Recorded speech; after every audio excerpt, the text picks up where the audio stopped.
ಸದ್ಯ ಗೃಹಲಕ್ಷ್ಮಿ ಯೋಜನೆಯ ವಿಷಯವಾಗಿ ರಾಜ್ಯ ಸರ್ಕಾರ ಹೊಸ ಆದೇಶವನ್ನು ಹೊರಡಿಸಿದ್ದು, ಇದು ರಾಜ್ಯದ ಎಲ್ಲ ಮಹಿಳೆಯರ ಸಂತಸಕ್ಕೆ ಕಾರಣವಾಗಿದೆ. ಇನ್ನು ನಿಮಗೆಲ್ಲ ತಿಳಿದಿರುವ ಹಾಗೆ ಗೃಹಲಕ್ಷ್ಮಿ ಯೋಜನೆಯ ಅಡಿಯಲ್ಲಿ ಮನೆಯ ಯಜಮಾನಿ ಮಹಿಳೆಯರು ಪ್ರತಿ ತಿಂಗಳು 2,000 ರೂಪಾಯಿ ಹಣವನ್ನು ಪಡೆದುಕೊಳ್ಳಬಹುದು. ಯಾವ ಮಹಿಳೆ ಮನೆಯ ಯಜಮಾನಿಯಾಗಿರುತ್ತಾಳೋ ಆ ಮಹಿಳೆ ಗೃಹಲಕ್ಷ್ಮಿ ಯೋಜನೆಯ ಅಡಿಯಲ್ಲಿ ಪ್ರತಿ ತಿಂಗಳು 2,000 ರೂಪಾಯಿ ಹಣವನ್ನು ಪಡೆದುಕೊಳ್ಳಬಹುದಾಗಿದೆ. ಸದ್ಯ ಗೃಹಲಕ್ಷ್ಮಿ ಯೋಜನೆಯ ಅಡಿಯಲ್ಲಿ ಕಳೆದ 10 ತಿಂಗಳುಗಳಿಂದ ಮನೆಯ ಯಜಮಾನಿ ಮಹಿಳೆಯರು 2,000 ರೂಪಾಯಿ ಹಣವಂತೆ 20,000 ರೂಪಾಯಿ ಹಣವನ್ನು ಈಗಾಗಲೇ ಪಡೆದುಕೊಂಡಿದ್ದಾರೆ.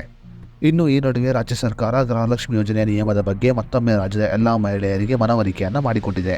ಗೃಹಲಕ್ಷ್ಮಿ ಯೋಜನೆಯ ಈ ನಿಯಮದ ಅಡಿಯಲ್ಲಿ ಕೇವಲ ಅತ್ತೆ ಮಾತ್ರವಲ್ಲದೆ ಸೊಸೆ ಕೂಡ ಗೃಹಲಕ್ಷ್ಮಿ ಯೋಜನೆಯ ಅಡಿಯಲ್ಲಿ 2,000 ರೂಪಾಯಿ ಹಣವನ್ನು ಪಡೆದುಕೊಳ್ಳಬಹುದು. ಹಾಗಾದರೆ ಯಾವ ಸಮಯದಲ್ಲಿ ಸೊಸೆಯಾದವಳು ಗೃಹಲಕ್ಷ್ಮಿ ಯೋಜನೆಯ 2,000 ರೂಪಾಯಿ ಹಣವನ್ನು ಪಡೆದುಕೊಳ್ಳಬಹುದು ಅನ್ನೋದರ ಬಗ್ಗೆ ಸಂಪೂರ್ಣ ಮಾಹಿತಿಯನ್ನು ಈ ವಿಡಿಯೋದಲ್ಲಿ ನಾವು ನಿಮಗೆ ತಿಳಿಸಿಕೊಡ್ತೀವಿ. ಅದಕ್ಕೂ ಮುನ್ನ ನೀವಿನ್ನು ನ್ಯೂಸ್1 ಕನ್ನಡ ಯೂಟ್ಯೂಬ್ ಚಾನಲ್ ಸಬ್ಸ್ಕ್ರೈಬ್ ಮಾಡಿಲ್ಲ ಅಂದರೆ ಈಗಲೇ ಸಬ್ಸ್ಕ್ರೈಬ್ ಮಾಡಿ ಮತ್ತು ಪಕ್ಕದಲ್ಲಿರೋ ಬೆಲ್ ಐಕಾನ್ ಕ್ಲಿಕ್ ಮಾಡಿ ಹಾಗೂ ವಿಡಿಯೋವನ್ನು ಸ್ಕಿಪ್ ಮಾಡದೆ ನೋಡಿ. ಹೌದು, ಗೃಹಲಕ್ಷ್ಮಿ ಯೋಜನೆಯ ನಿಯಮದ ಪ್ರಕಾರ ಇಂತಹ ಸಮಯದಲ್ಲಿ ಅತ್ತೆಯ ಬದಲಾಗಿ ಸೊಸೆ ಗೃಹಲಕ್ಷ್ಮಿ ಯೋಜನೆಯ ಹಣವನ್ನು ಪಡೆದುಕೊಳ್ಳಬಹುದು. ಗೃಹಲಕ್ಷ್ಮಿ ನಿಯಮದ ಪ್ರಕಾರ BPL ರೇಷನ್ ಕಾರ್ಡು ಇದ್ದವರು ಮಾತ್ರ ಗೃಹಲಕ್ಷ್ಮಿ ಯೋಜನೆಯ ಹಣವನ್ನು ಪಡೆದುಕೊಳ್ಳಬಹುದು. ಒಂದು BPL ರೇಷನ್ ಕಾರ್ಡಿನಲ್ಲಿ ಯಾವ ಮಹಿಳೆ ಮನೆ ಯಜಮಾನಿಯಾಗಿರುತ್ತಾಳೋ ಅಂತಹ ಮಹಿಳೆ ಗೃಹಲಕ್ಷ್ಮಿ ಯೋಜನೆಯ ಅಡಿಯಲ್ಲಿ ಪ್ರತಿ ತಿಂಗಳು 2,000 ರೂಪಾಯಿ ಹಣವನ್ನು ಪಡೆದುಕೊಳ್ಳಬಹುದಾಗಿದೆ. ಇನ್ನು BPL ರೇಷನ್ ಕಾರ್ಡಿನಲ್ಲಿರುವ ಯಜಮಾನಿ ಮಹಿಳೆ ಮೃತಪಟ್ಟರೆ ಅವರ ಬದಲಾಗಿ ಇನ್ನೊಬ್ಬ ಮಹಿಳೆ ಗೃಹಲಕ್ಷ್ಮಿ ಯೋಜನೆ ಹಣವನ್ನು ಪಡೆದುಕೊಳ್ಳಬಹುದಾಗಿದೆ.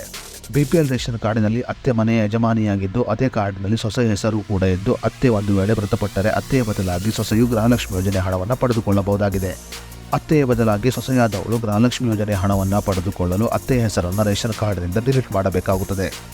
ಅತ್ತೆಯಾದವಳು ಮೃತಪಟ್ಟ ನಂತರ ಅತ್ತೆಯ ಹೆಸರನ್ನು ರೇಷನ್ ಕಾರ್ಡ್ನಿಂದ ಡಿಲೀಟ್ ಮಾಡಿ ಮತ್ತೊಮ್ಮೆ ಗೃಹಲಕ್ಷ್ಮಿ ಯೋಜನೆಗೆ ಅರ್ಜಿಯನ್ನು ಸಲ್ಲಿಸಬೇಕಾಗುತ್ತದೆ. ಈ ರೀತಿಯಲ್ಲಿ ಸೊಸೆಯಾದವಳು ಅತ್ತೆಯ ಮರಣದ ನಂತರ ಗೃಹಲಕ್ಷ್ಮಿ ಯೋಜನೆಯ ಹಣವನ್ನು ಪ್ರತಿ ತಿಂಗಳು ಪಡೆದುಕೊಳ್ಳಬಹುದು.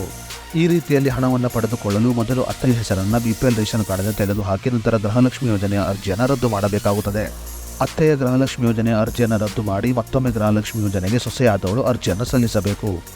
ಇದು ಗೃಹಲಕ್ಷ್ಮಿ ಯೋಜನೆಯ ನಿಯಮವಾಗಿದ್ದು ಈ ನಿಯಮ ಎಲ್ಲ ಕುಟುಂಬಕ್ಕೆ ಅನ್ವಯ ಆಗಲಿದೆ. ಸದ್ಯ ರಾಜ್ಯ ಸರ್ಕಾರ ಗೃಹಲಕ್ಷ್ಮಿ ಯೋಜನೆಯ 11 ಮತ್ತು 12ನೇ ಕಂತಿನ ಹಣವನ್ನು ಬಿಡುಗಡೆ ಮಾಡಿದ್ದು, ಈ ಹಣವು ಜೂನ್ ತಿಂಗಳ 20ನೇ ತಾರೀಕಿಗೆ ರಾಜ್ಯದ ಎಲ್ಲ ಮಹಿಳೆಯರ ಖಾತೆಗೆ ಜಮಾ ಆಗಲಿದೆ. ರಾಜ್ಯ ಸರ್ಕಾರ DBT ಮೂಲಕ ಗೃಹಲಕ್ಷ್ಮಿ ಯೋಜನೆಯ 11 ಮತ್ತು 12ನೇ ಕಂತಿನ ಹಣವಾಗಿ ಪ್ರತಿ ಮಹಿಳೆಯರ ಖಾತೆಗೆ 4,000 ರೂಪಾಯಿ ಹಣವನ್ನು ಜಮಾ ಮಾಡಲು ತೀರ್ಮಾನವನ್ನು ಮಾಡಿದೆ. ಇನ್ನು ಮಹಿಳೆಯರು DBT ಕರ್ನಾಟಕ ಅಪ್ಲಿಕೇಶನ್ ಅನ್ನು ಇನ್ಸ್ಟಾಲ್ ಮಾಡಿಕೊಳ್ಳುವುದರ ಮೂಲಕ ಗೃಹಲಕ್ಷ್ಮಿ ಯೋಜನೆಯ ಸ್ಟೇಟಸ್ ಅನ್ನು ಸಂಪೂರ್ಣವಾಗಿ ಚೆಕ್ ಮಾಡಿಕೊಳ್ಳಬಹುದಾಗಿದೆ.